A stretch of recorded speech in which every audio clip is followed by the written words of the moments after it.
ডিম ভাপা বানানোর জন্য এখানে একটা মশলা আমি শিলে পেস্ট করে নেব। ছোট চামচের 1 চা চামচ কালো সর্ষে, 1 চা চামচ সাদা সর্ষে, 1 চা চামচ পোস্ত, 10 থেকে 12টা কাজু বাদাম, একটা কাঁচা লঙ্কা আর 1 চা চামচ নারকেল কোড়া দিয়ে একটা মিহি পেস্ট বানিয়ে রেখে দেব। তোমরা এটা প্রয়োজন মনে করলে মিক্সিতেও বেটে নিতে পারো, কিন্তু শিলে বাটা মশলার একটা আলাদা টেস্ট হয় বলে আমি শিলেই বেটে নিয়েছি। আমি এটা 3টে ডিমের জন্য এখানে মশলা পেস্ট করছি। প্রথমে ওই সর্ষেগুলো ভিজিয়ে একটা ছাঁকনির সাহায্যে ছেঁকে নিয়েছিলাম। ভালো করে মশলাটা পেস্ট করা হয়ে গেলে এদিকে আমি এখানে 4টে ডিম সেদ্ধ করে রেখেছিলাম, রেখে ভালো করে খোসা ছাড়িয়ে রেখেছিলাম। তার মধ্যে 3টে ডিম আমি লম্বালম্বি করে মধ্যখান থেকে কেটে হাফ করে নেব। আরেকটা সেদ্ধ ডিম আমি গোটাই রেখে দেব।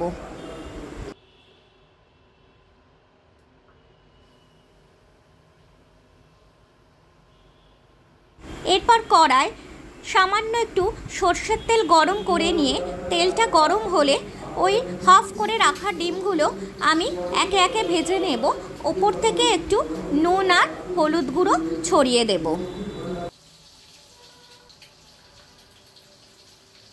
সবকটা ডিম এইভাবে ভাজা হয়ে গেলে এবার গ্যাসের ওপর হাফ করা জল দিয়ে তার মধ্যে একটা স্ট্যান্ড বসিয়ে ওই ভাপানোর জন্য আমি জলটা রেডি করতে থাকবো।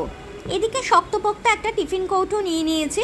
টিফিন কৌটোর মধ্যে 1.5 চা চামচ টক দই নিয়ে সেটাকে ভালো করে ফেটিয়ে নিলাম। ভালো করে ফেটানো হয়ে গেলে ওই পেস্ট করে রাখা মশলাটা ওর মধ্যে দিয়ে দিলাম, সেটাও এবার ভালো করে ফেটিয়ে নেব। ভালো করে ফেটানো হয়ে গেলে তার মধ্যে ওই বাটি ধোয়া জলটা দেব আর পরিমাণ মতো একটু জল দেব, দিয়ে আবারও ভালো করে ফেটিয়ে নিতে হবে। এরপর ওপর থেকে পরিমাণ মতো নুন আর 1 চামচ চিনি আর একটু হলুদ গুঁড়ো দিতে হবে, দিয়ে আবারও ভালো করে স্পুনের সাহায্যে মশলাটা ফেটিয়ে নিতে হবে। এরপর ভেজে রাখা ডিমগুলো এর মধ্যে দিয়ে দিতে হবে। তারপর একটু নাড়াচাড়া করে ওপর থেকে একটা গ্রেটারের সাহায্যে যে সেদ্ধ করা ডিমটা রেখেছিলাম সেই ডিমটা একটু গ্রেট করে দিতে হবে।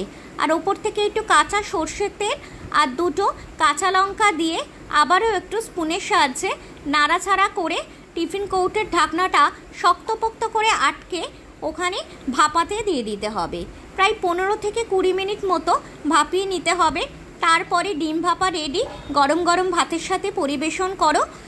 রেসিপিটা যদি ভালো লাগে তাহলে প্লিজ একটা লাইক, কমেন্ট, শেয়ার আর সাবস্ক্রাইব করে দিও।